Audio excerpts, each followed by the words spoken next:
အခုမှ content creation စလုပ်မှာလားအဲ့ဆိုမင်းကိုဘယ်သူမှစိတ်ဝင်စားဘူး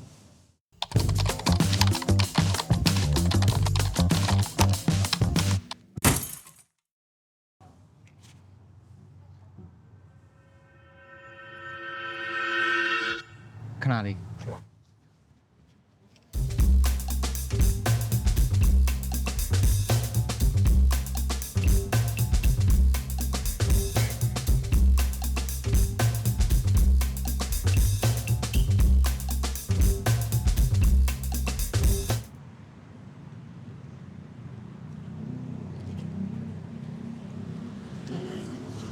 ကဖေးမေဆိုရင်အရသာ Starbucks နဲ့နည်းနည်းလေးဆင် content creator ဆိုတာလွယ်နည်းနဲ့ပြောရမယ်ဆိုရင်ကင်မရာရှေ့မှာတုတ်ကြီးထိုင်ဖုတ်နေတဲ့ဆရာကြီးပေါ့တကယ်အောင်မြင်တဲ့ content creator တယောက်ရဲ့လွှမ်းမိုးမှုကဘယ်လောက်ထိကြောက်ဖို့ကောင်းလဲဆိုရင်နည်းနည်းလေးသူ့အတန်လေးနဲ့မတူလိုက်နဲ့ပေါ့သူ့ရဲ့ toxic fan နဲ့ရမင်းဒီကောင်ကိုလိုက်ပြီးတော့ခိုးနေရပါကွာမင်းဒီကောင်ကလုံးဈေးပေါ်ပေါ်လေးနဲ့ဆိုရင်ဒီကောင်ရမယ်နော်ဘာညာဆိုပြီးတော့ပြောတဲ့အထိပဲဗျာစောင်းရင်ကြောက်ဖို့ကောင်းတယ်ဘာမှဆက်ပြီးတော့မပြောခင်မှာကျွန်တော် content creation ကိုလုပ်လာခဲ့ရဆိုရင်ဒီနေ့17လပိုင်းမှာ9နှစ်ပြည့်ခဲ့ပါပြီအဲ့တော့ကျွန်တော်အားပေးနေတဲ့ကျွန်တော်ရဲ့သင်တန်းသားတွေရောကျွန်တော်ရဲ့ audience တွေရောကျွန်တော်ကျေးဇူးအများကြီးတင်ပါတယ်ကျွန်တော်ဒီထက်မကဆက်ပြီးတော့လေကြိုးစားသွားပါအောင်မယ်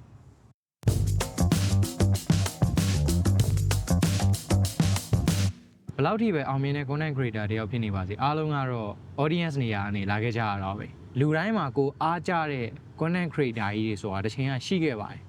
ဒါပေမဲ့ပြဿနာကကြတော့မသိစိတ်ကိုလွှမ်းမိုးခံနေရတဲ့ကိစ္စပါမသိစိတ်ကိုလွှမ်းမိုးရဲဆိုတဲ့အဓိပ္ပာယ်ကကျွန်တော်တို့တွေ content video တွေစပြီးလုပ်တဲ့အချိန်မှာပဲဖြစ်ဖြစ်မလုပ်ခင်အချိန်မှာပဲဖြစ်ဖြစ်ကျွန်တော်တို့စီမှာအားကြရတဲ့ YouTuber ကြီးတွေရှိရဗျာအဲ့တော့သူတို့ရဲ့ video ကိုကျွန်တော်တို့အမြဲတမ်းကြည့်တဲ့အခါမှာသူတို့ရဲ့လေသံတုံးတွေသူတို့ရဲ့အမူအရာတွေကကျွန်တော်တို့ရဲ့မသိစိတ်ကိုလာပြီးတော့လွှမ်းမိုးနေတတ်တယ်အဲ့ဒီအတွက်ကြောင့်မလို့ကျွန်တော်တို့ video တွေဖန်တီးတဲ့အခါမှာသူတို့လိုမျိုး like လုပ်မိတာမျိုးသူတို့လိုမျိုး like ပြုတ်မှုမိတာမျိုးသူတို့လိုမျိုး like ပြီးတော့ပြောမိတာမျိုးတွေဖြစ်လေဖြစ်ထားရှိကြတယ်အဲ့ဒါကိုကျွန်တော်ကပြောချင်တာပါတကယ်လို့အဲ့လိုမျိုးဖြစ်နေပြီဆိုရင်တော့အဲ့ဒီအရာလေးကိုတော့ရအောင်ပြင်ပါပေါ့ဆက်စချင်းလုပ်တဲ့အခါမှာတော့ကျွန်တော်ကင်မရာရှေ့မှာစကားပြောတာဖြစ်တဲ့အတွက်ကြောင့်မလို့ကျွန်တော်တို့အပြင်မှာစကားပြောနေတဲ့အတိုင်းပြောဖို့အတွက်ဆိုရင်နည်းနည်းလေးခက်လိမ့်မယ်ဗျာဒါပေမဲ့နောက်ပိုင်းကျရင်တော့သူကလည်းသူ easy ဖြစ်သွားပါလိမ့်မယ်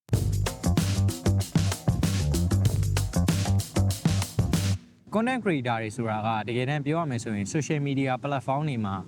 သူတို့ရဲ့ပရိသတ်တွေကို information တွေပေးနေတဲ့လူတွေပဲဗျာအဲ့ဒီ information ပေးတဲ့အခါမှာပေးပုံပေးနေခြင်းလဲကွာတယ်အဲ့တော့ဥမာအနေနဲ့ကျွန်တော်ပြောပြရင်ဗျာသိန်း100လောက်တန်တဲ့ဖက်နက်ကြီးကို unboxing လုပ်ပြရင်လည်းအဲ့ဖက်နက်ကြီးကဘာဖြစ်ပါတယ်ညာဖြစ်ပါတယ်ဆိုပြီးတော့ပြောတဲ့လူတယောက်ရှိရယ်ဒါမှမဟုတ်ရင်ဖုန်းနဲ့ဗီဒီယိုရိုက်တဲ့နီး10မျိုးတို့ဖုန်းနဲ့ဗီဒီယို edit လုပ်တဲ့နီး10မျိုးတို့အဲ့လိုမျိုးတွေပြောတဲ့ content creator 2ယောက်ရှိလိမ့်မယ်ပထမ content creator ကလည်း information ပေးတာပဲဒုတိယ content creator ကလည်း information ပေးတာပဲဒါပေမဲ့သူတို့2ယောက်လုံးက information ပေးပုံပေးတဲ့နီးကွာတယ်အဲ့လိုမျိုး information ပေးတာချင်းမတူတဲ့အတွက်ကြောင့်မလို့သူတို့စီမှာရလာတဲ့ audience ကသူတို့အပေါ်မှာထားတဲ့ feeling လဲမတူတော့ပါဘူးအဲ့တော့ပထမ content creator စီမှာရှိတဲ့ audience တွေကကြတော့အဲ့သိန်း100လောက်တန်တဲ့ဖက်နက်ကြီးနဲ့အဲ့ဒီဖက်နက်ကြီးကို unboxing လုပ်ပြနေတဲ့လူကိုကြည့်တာအဲ့ဒီလူကိုအားပေးတာဒုတိယ content creator မှာရှိတဲ့ audience တွေကကြတော့အဲ့ဒီလူကိုအားပေးတာထက်အဲ့ဒီလူရဲ့ video ထဲမှာရှိတဲ့ information တွေကိုသူတို့ကယူတာအဲ့ဒါကြောင့်မလို့ရလာတဲ့ audience တွေကအဲ့ဒီလူ2ယောက်ပေါ်မှာထားတဲ့စိတ်ခံစားချက်ကလည်းကွာပါသေးတယ်ပြောရမယ်ဆိုရင်ပထမ content creator ကျတော့ entertainer သဘောအမျိုးအနေနဲ့သွားပြီးတော့ဒုတိယ content creator ကျတော့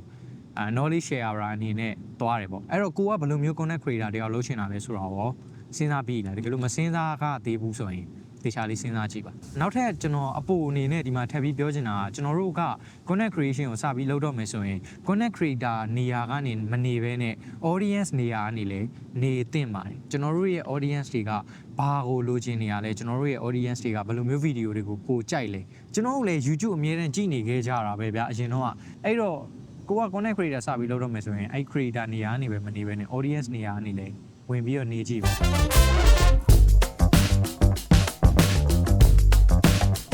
နောက်တစ်ခုကကျတော့ content creator တွေမှာကျတော့ audience ရှိတာချင်းမတူဘူး။ဘာလို့လဲဆိုတော့လုပ်တဲ့ content တွေလည်းမတူလို့။အဲ့တော့ကျွန်တော်ဒီမှာစကားလုံးလေးနှစ်ခုပြောမယ်။ genre ရယ် niche ရယ်ပေါ့။ဥပမာအနေနဲ့ကျွန်တော်ရဲ့အရင်တုန်းက content video တွေကအရင် niche ဖြစ်လွန်အားကြီးရယ်ဗျ။အဲ့ဒီအတွက်ကြောင့်မလို့ကျွန်တော်တို့ဘက်ပိုင်းကလူတွေမဟုတ်ရင်ကျွန်တော်ရဲ့ content တွေကိုကြည့်လို့မရဘူး။အဲ့ဒါကဘာလို့လဲဆိုတော့ကျွန်တော်က niche ဖြစ်တဲ့ဘက်ကိုသွားထားလို့ပြောရမယ်ဆိုရင်တော့ကျွန်တော်ရဲ့အရင်တုန်းက content တွေကကျွန်တော်တို့ဘက်ပိုင်းကလူတွေအတွက်ပဲကျွန်တော်ကတီးခြားလုပ်ခဲ့လို့ပေါ့။ဒါကကျတော့ niche ပါ။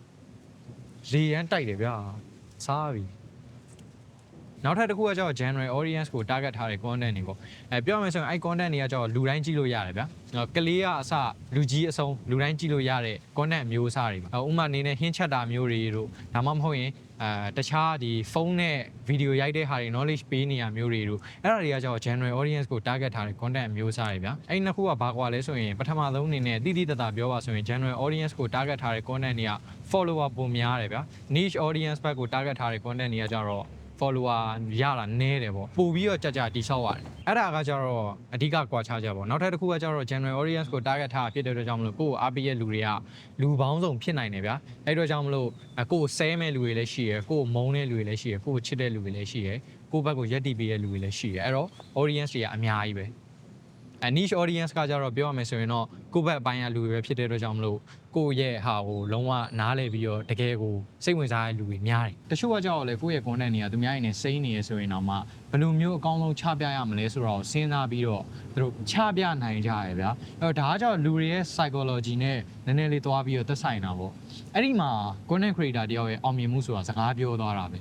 လူတွေကိုကိုကဘယ်လိုမျိုး entertain လုပ်မှာလဲကိုယ့်ရဲ့ video တွေကိုစိတ်ဝင်စားလာအောင်ဘယ်လိုမျိုးဖန်တီးမလဲလူတွေကရောဘာကြောင့်မလို့ကိုယ့်ရဲ့ video တွေကိုကြည့်ရမှာလဲကိုယ့်ရဲ့ video တွေကသူတို့အတွက်ဘာ information တွေပေးနိုင်မှာလဲအဲ့ဒါတွေကိုတယောက်နဲ့တယောက်စဉ်းစားပုံစဉ်းစားနည်းကမတူကြဘူးအဲ့ဒီမှာပို့ပြီးတော့စဉ်းစားနိုင်တဲ့လူကပို့ပြီးတော့အောင်မြင်တယ်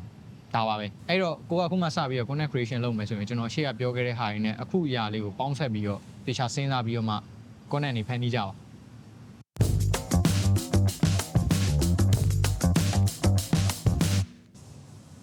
အခုမှ content creation စလုပ်မှာလားအဲ့ဆိုမင်းကိုဘယ်သူမှစိတ်ဝင်စားဘူး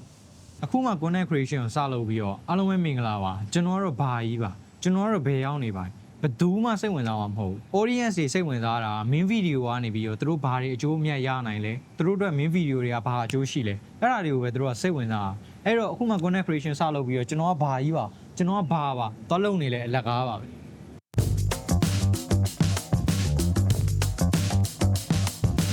နောက်ထပ်ရေးကြီးတဲ့ကိစ္စအကြောင်းပတ်စံကိစ္စပါ content creator ပဲလုပ်လို့ YouTuber ပဲလုပ်လို့ဘာကြီးပဲလုပ်လို့ကျွန်တော်တို့ရဲ့နောက်ဆုံး target ဒီကျွန်တော်တို့ awareness ပေးမဲ့ audience တွေအများကြီးရဖို့နဲ့ပတ်စံတွေရလာဖို့ပါပဲအဲ့တော့ဘယ်သူမှနာမည်ကြီးပြီးတော့ထမင်းမငတ်ချင်ဘူးဗျာအဲ့တော့ကိုကအစိုးရကလေးက content creation စလုပ်ပြီးဆိုရင်အဲ့ဒီပတ်စံရဖို့ကိစ္စကိုပါထည့်ပြီးတော့စဉ်းစားရပါမယ်အဲ့ဒီအတွက်ကြောင့်မလို့ကျွန်တော်တို့ကိုယ်တိုင်ရောကျွန်တော်တို့လုပ်တဲ့ content တွေရော quality တစ်ခုရှိနေဖို့အတွက်လိုအပ်ပါတယ်ဒီမှာ personal branding ဆိုတဲ့အရာလာပါပြီ